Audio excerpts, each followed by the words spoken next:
I was 7 months pregnant, standing on my doorstep with my suitcase, while my husband's mistress smirked from my bedroom window. The entire neighborhood watched as my mother-in-law called me worthless, but then 2 white Rolls-Royces pulled up, and everyone's faces went pale. That day changed everything. If you love stories where the underdog gets ultimate revenge and karma hits hard, you're in the right place. Hit that subscribe button and ring the bell, because what happens next will leave you speechless. Trust me, you'll want to see how this ends. 3 years ago, I thought I'd found my fairy tale. Brandon Montgomery swept me off my feet when I was working as a waitress at this upscale restaurant downtown. He was handsome, charming, and came from old money, the kind of family that had their name on hospital wings and museum plaques. When he proposed after 6 months, I couldn't believe someone like him wanted someone like me. His mother, Patricia, wasn't thrilled. I'll never forget our first meeting. She looked at my dress, my shoes, my hair, and I could see her mentally calculating my worth. It wasn't much in her eyes, but Brandon insisted he loved me, and eventually she gave us her blessing. Or at least, that's what I thought at the time. We got married in this gorgeous ceremony at their estate. I moved into the Montgomery mansion, this sprawling property with manicured gardens and more rooms than I could count. The neighbors were all wealthy, the kind of people who drove expensive cars and took vacations to places I'd only seen in magazines. They were polite to me, included me in their garden parties and charity events. I helped organize fundraisers, baked cookies for the neighborhood kids, and tried my best to fit into this world that felt so foreign. For a while, everything seemed perfect. Brandon was attentive, Patricia was civil, and I felt like maybe, just maybe, I'd actually made it. Then I got pregnant. I was so excited. I thought a baby would bring us even closer together, make me a real part of the Montgomery family. I decorated the nursery myself, painted it in soft cream, and put up these beautiful cloud decals. I'd spend hours in there, imagining what our baby would look like, planning our future. But around my 5th month of pregnancy, things started to change. Brandon began working late, really late. He'd come home after midnight, sometimes not at all. When I'd ask him about it, he'd get defensive. "The business is struggling, Allison. I'm trying to keep us afloat." His phone was constantly buzzing, and he'd leave the room to take calls. I tried not to be suspicious. I tried to trust him, but something in my gut kept telling me that something was wrong. Then Vanessa showed up. Patricia introduced her at a family dinner as Brandon's old college friend who'd just moved back to town.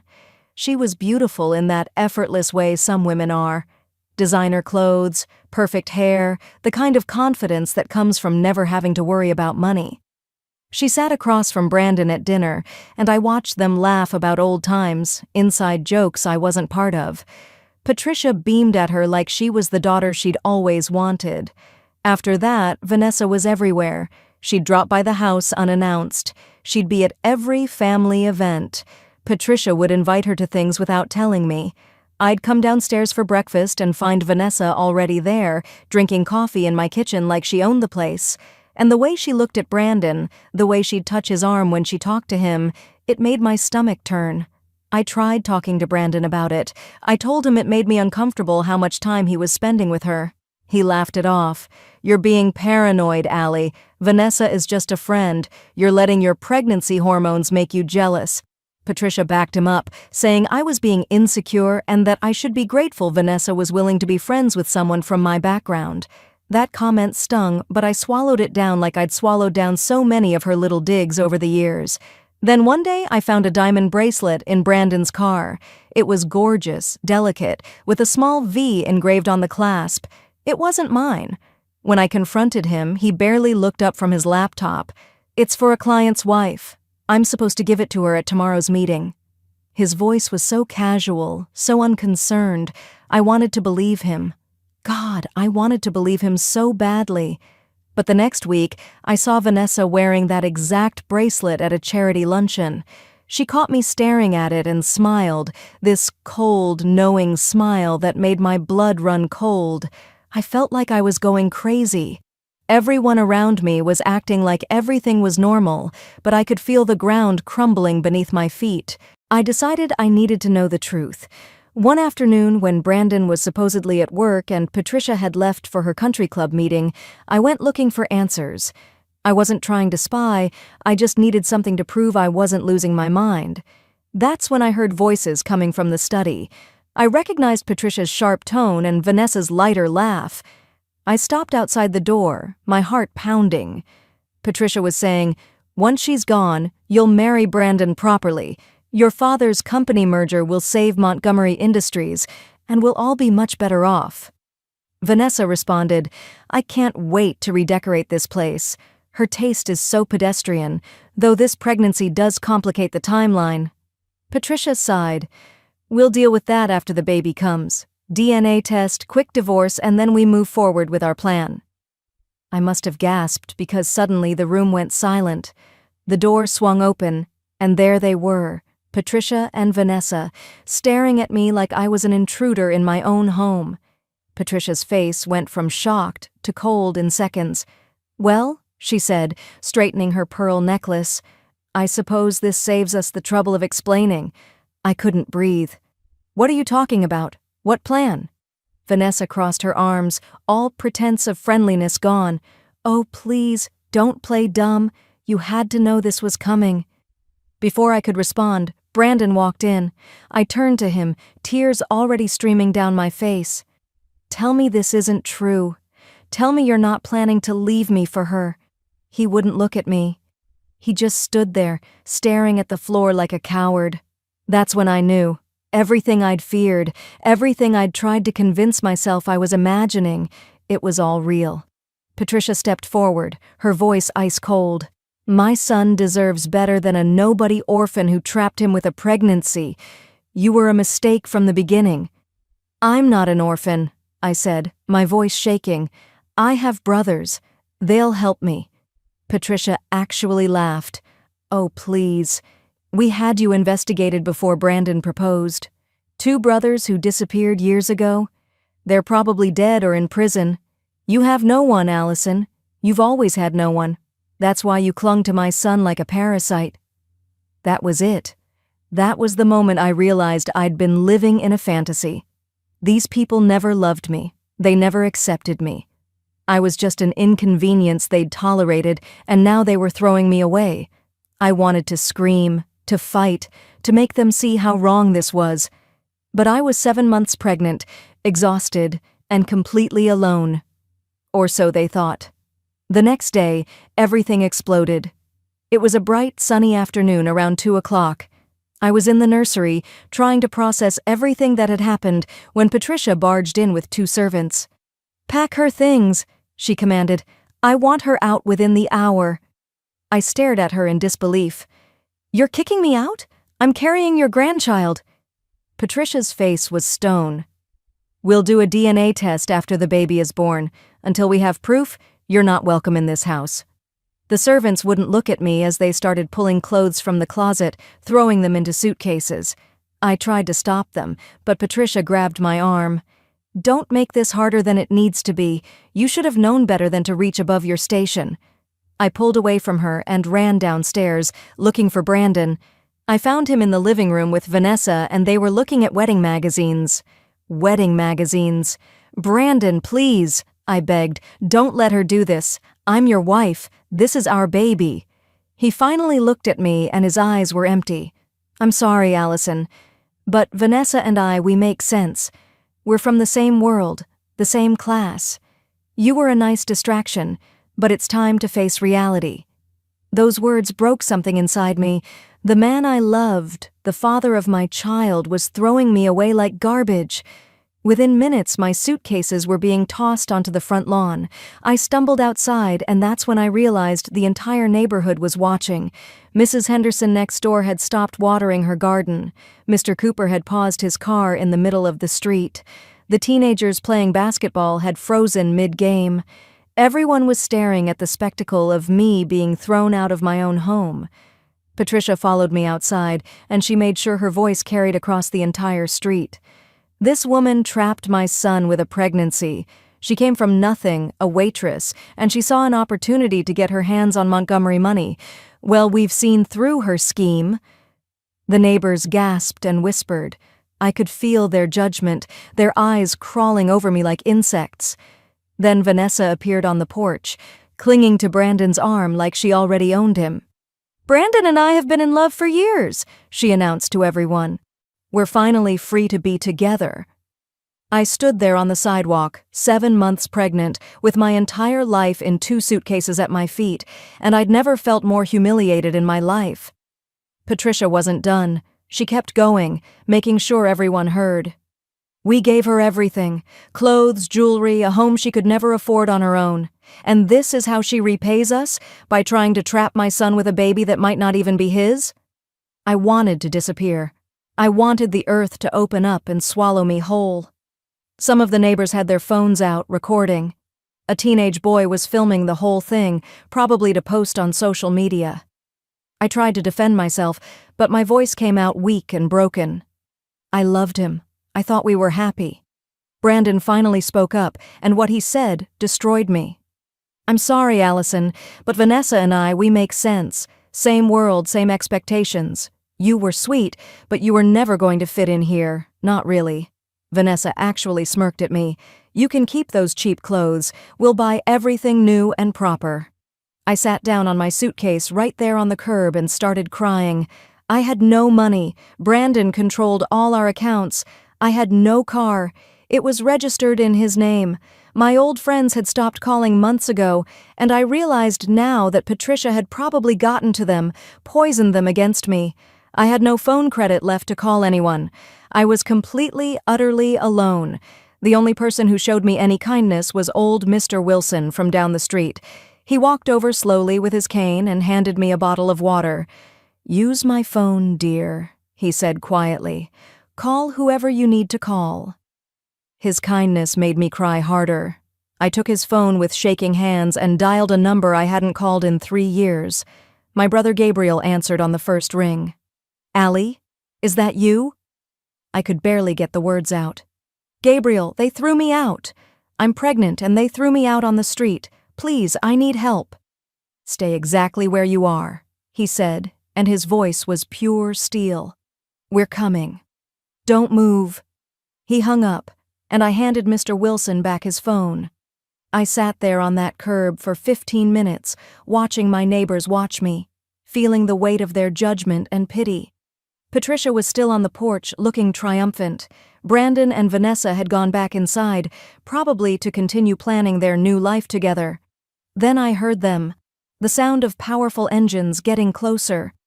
2 pristine white Rolls-Royce Phantoms turned onto our street, and everything stopped. These weren't just expensive cars, they were custom, with pearl white paint and gold trim.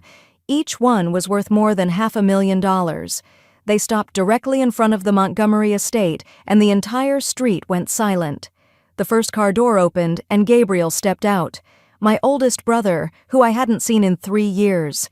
He was tall, imposing, wearing a perfectly tailored gray suit and a watch I recognized as a Patek Philippe. He looked like he'd stepped out of a Forbes magazine. The second car opened, and Lucas emerged. My other brother, equally commanding in a burgundy suit, every inch of him radiating power and wealth. They saw me sitting there, pregnant and crying, and I watched their faces change. Gabriel's jaw clenched so tight I could see the muscle jump. Lucas's eyes went cold as ice. They walked over to me, and Gabriel knelt down right there on the curb, not caring about his expensive suit. "Allie," he said gently, taking my hands. "We're here now. You're safe." Lucas stood behind him, his eyes scanning the crowd that had gathered. "Who did this to you?" The neighbors were whispering frantically now. Mrs. Henderson turned to her husband. "Those cars. Oh my God. Do you know how much those cost?" Someone else said, "Who are these people?" I looked up at my brothers, these men I'd kept my distance from because I wanted a normal life, and I'd never been so grateful to see anyone. Gabriel helped me stand while Lucas picked up my suitcases like they weighed nothing. They turned to face the mansion, and I saw Patricia's confident smile start to fade. Brandon had come back outside, looking confused. Vanessa's smirk was disappearing fast. Gabriel's voice rang out, clear and commanding. "I'm Gabriel Chen, CEO of Chen Technologies." The crowd gasped. Even I was surprised. I knew they'd been successful, but the Gabriel Chen? From the news? Lucas stepped forward. "Lucas Chen, CFO of Chen Technologies. We're Allison's brothers." Patricia actually stammered. But she said we investigated. You were supposed to be—" Gabriel's smile was cold. "Dead? In prison? Is that what you told yourselves to make this easier? Let me make something very clear. Our sister is worth more than your entire family's assets combined." Lucas pulled out his phone, and his fingers flew across the screen. "Let me tell you all who these people really are," he said, addressing the entire crowd of neighbors who were now filming everything. "Patricia Montgomery, your family business is $15 million in debt. Montgomery Industries is failing. You're on the verge of bankruptcy." The crowd's murmuring got louder. Patricia's face went red. "That's private information. You have no right—" Gabriel cut her off. "I own your debt. As of 1 hour ago, I purchased every single loan, every mortgage, every outstanding bill your family has. This house, mine. Your company, mine. Everything you think you own, it's mine now." The look on Patricia's face was priceless. All her arrogance, all her cruelty, it drained away as she realized what was happening, but Lucas wasn't done. He turned to Vanessa, who was trying to inch away. "And you, Vanessa Sterling, should we tell everyone about your 3 previous engagements? All to wealthy men, all broken off when you found richer targets." He pulled out a tablet and started showing photos to the crowd. Pictures of Vanessa with different men, all older, all clearly wealthy. "You're not in love. You're a professional gold digger."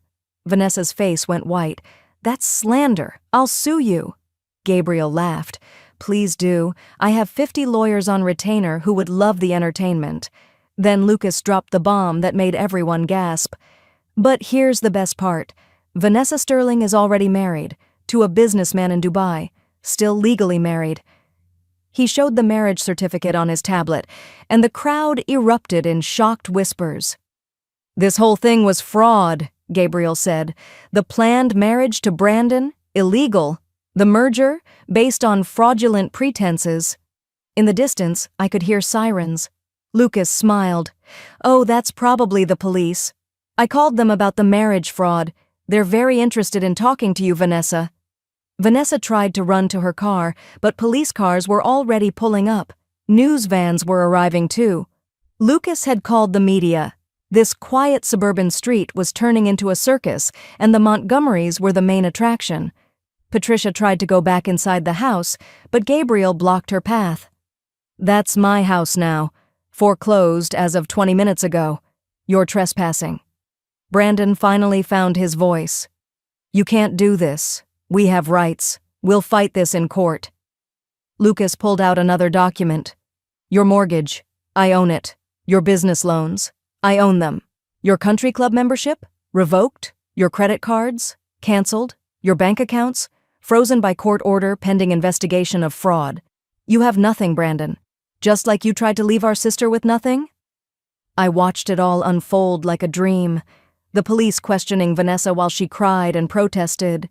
News cameras filming Patricia as she screamed about injustice. Brandon standing there, finally understanding that he'd thrown away the one real thing in his life for a con artist and a business deal that was never going to happen. The neighbors who'd watched me get humiliated were now watching the Montgomerys fall apart, and I could see the shift in their eyes. They'd judged me, but now they were seeing the truth. Mrs. Henderson came over to me, shame on her face. "Allison, I'm so sorry. We didn't know. If we'd known—" I just nodded. What could I say? They'd watched me get thrown out and done nothing, but Gabriel put his arm around me. "My sister doesn't need apologies from people who judge first and ask questions later. Come on, Allie, let's go." They led me to one of the Rolls Royces, and I sank into the leather seats. As we pulled away, I looked back at the mansion I'd called home for 3 years. Patricia was arguing with police. Vanessa was being put into a police car. Brandon was standing alone on the lawn, and for the first time, I saw regret on his face. But it was too late. Far too late. The next few weeks were a blur. Gabriel and Lucas took me to a 5-star hotel and got me the best medical care money could buy. They hired a team of lawyers who demolished Brandon in court. The DNA test proved the baby was his, not that I'd ever doubted it. The judge was disgusted by what Brandon and his family had done. Full custody to me, with Brandon ordered to pay $50,000 a month in child support. "From what income?" he'd asked the judge desperately. "Figure it out," the judge had replied coldly. I watched from a distance as the Montgomery empire crumbled. The business went bankrupt. Patricia lost everything and ended up cleaning houses for a living, the ultimate irony for a woman who'd looked down on service workers her whole life. Vanessa went to minimum security prison for fraud. Her father's company collapsed under investigation. Everything they'd built on lies and cruelty fell apart. 3 months after that terrible day, I gave birth to a beautiful baby girl in a private hospital suite. I named her Hope because that's what she represented, a new beginning, a better future. Gabriel and Lucas were there, these fierce, powerful men reduced to tears by their tiny niece. I'd never felt more loved, more protected, more valued. My brothers helped me start my own business, a consulting firm that helps women escape abusive situations and rebuild their lives. I used everything I'd learned, all the pain I'd endured, to help others. Within 6 months, I was featured in Forbes magazine. Not as someone's wife, not as someone who'd married well, but as Allison Chen, successful entrepreneur and advocate. 1 year after that sunny afternoon when my world fell apart, I was having lunch at an upscale restaurant with Hope. She was babbling happily in her high chair, and I was reading over a contract for a new client. That's when I saw him through the window. Brandon was walking down the street in a delivery uniform, carrying bags of food to customers. He looked tired, defeated, nothing like the confident man I'd married. Our eyes met through the glass. I saw everything in his face, regret, shame, the full weight of what he'd lost.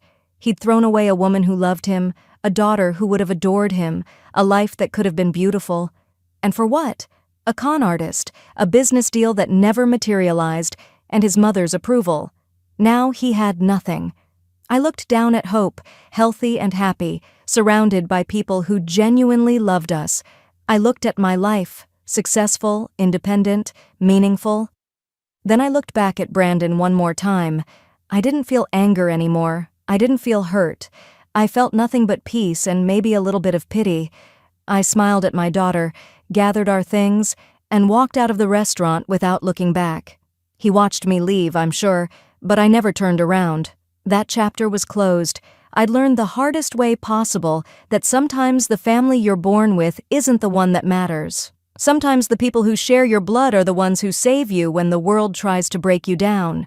And sometimes the person you thought was your fairy tale ending is just a lesson you needed to learn. They thought I was nothing because I came from nothing. But blood doesn't determine worth. Character does.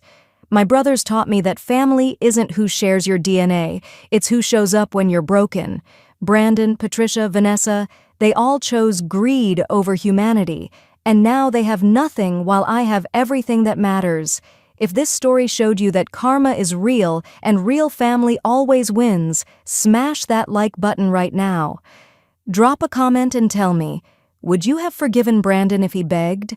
And hit subscribe because I've got more stories of revenge, justice, and people getting exactly what they deserve.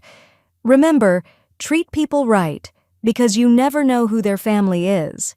See you in the next one, and never forget, you're worth more than anyone's opinion of you.